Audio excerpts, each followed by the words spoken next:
BEd अभ्यर्थियों के द्वारा माननीय सुप्रीम कोर्ट के 11 अगस्त 2023 के फैसले की समीक्षा करने के लिए एक रिव्यू पिटीशन फाइल किया गया है कल दिनांक 16 सितंबर 2023 को।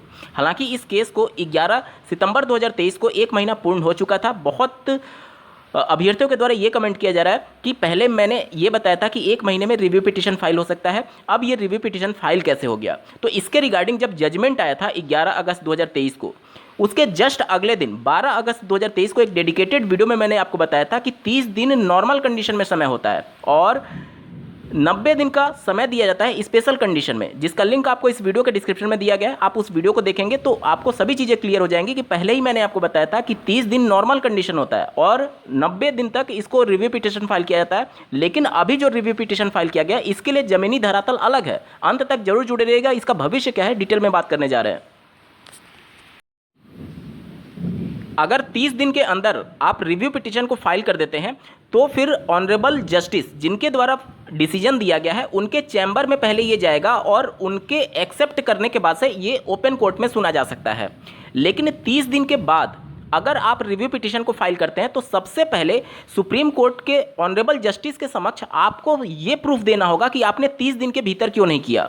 इसके लिए कुछ कंडीशन हो सकती हैं। हो सकता है कि जिस याचिकाकर्ता के द्वारा रिव्यू पिटीशन फाइल किया जा रहा है उनकी तबीयत खराब थी और 30 दिन तक वो बिल्कुल स्वस्थ नहीं थे और याचिका डाल नहीं सकते थे, या फिर पैसे को लेकर के कुछ आर्थिक तंगी थी जिसको लेकर के वो याचिका नहीं डाल सकते थे। यानी सबसे पहले तो आपको ये प्रूफ करना होगा ऑनरेबल जस्टिस के समक्ष कि आपने 30 दिन के अंदर इस पर एक्शन क्यों नहीं लिया, क्यों नहीं रिव्यू पिटीशन फाइल किया। इसके संदर्भ में आप ऑनरेबल सुप्रीम कोर्ट के ऑफिशियल वेबसाइट पर देख पा रहे होंगे, पर्टिकुलर में लिखा गया है condonation of delay in filing review petition. Condonation का मतलब होता है क्षमा करना एक तरीके से, यानी कि जो डिले हुआ है रिव्यू पिटीशन को फाइल करने के लिए पहले ऑनरेबल जस्टिस इसको क्षमा करेंगे तब ये फिर चैम्बर में जाएगा सुने जाने के लिए। अभी की परिस्थितियां ये हैं कि सबसे पहले जो रिव्यू पिटीशन फाइल किए हैं उनको सिद्ध करना होगा कि 30 दिन के अंदर उन्होंने इस रिव्यू पिटीशन को फाइल क्यों नहीं किया। तो पहले ये डिसाइड होगा कि ये रिव्यू पिटीशन सुने जाने लायक है या नहीं, मतलब कि 30 दिन बीत जाने के वजह से अगर वो वहाँ से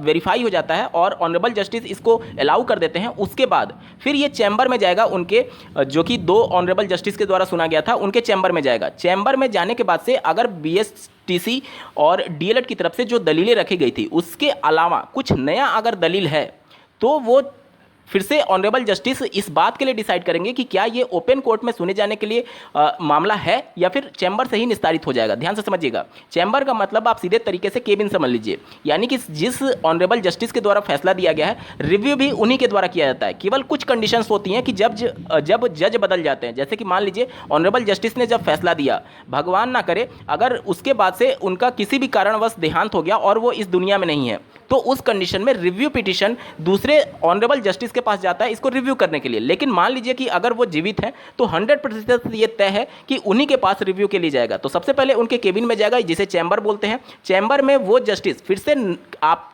जिस मामले को लेकर के रिव्यू कराना चाहते हैं, आपके पास कुछ नया पॉइंट है या फिर वही पॉइंट को सुनना चाहते हैं, तो अगर आपके पास कुछ नया नहीं है तो वो चैम्बर से ही खारिज हो जाता है। आप रिव्यू पिटीशन का इतिहास देखेंगे तो बहुत कम संभावना रहती है, 1% से भी कम मामले में रिव्यू पिटीशन में ऑनरेबल जस्टिस अपने पूर्व के फैसले को बदलते हैं। तो ये बहुत कम संभावना रहती है रिव्यू पिटीशन में कुछ भी नया चेंज होने के संदर्भ में।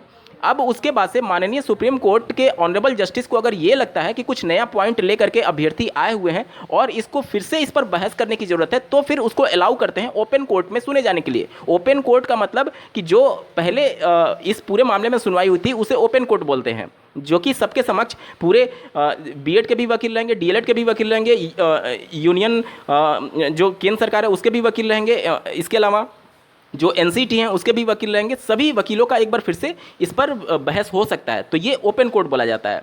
तो पहले ये सभी चीज़ों को पार करना होगा, उसके बाद ही मामला ओपन कोर्ट में जाएगा। अगर कुछ नया पॉइंट नहीं होता है तो वो चैम्बर से ही खारिज होने की प्रबल संभावना रहती है। तो ये सभी पॉइंट्स है जिसको लेकर के जब इस केस की हियरिंग लगेगी तब आपको पता चलेगा कि आखिर ऑनरेबल जस्टिस इस मामले को अलाउ भी करते हैं सुने जाने के लिए अथवा नहीं। उम्मीद करता हूँ आप सभी के डाउट्स क्लियर हो गए होंगे। इस वीडियो को देखने के लिए आपका बहुत बहुत धन्यवाद। भगवान करे आपका दिन शुभ हो।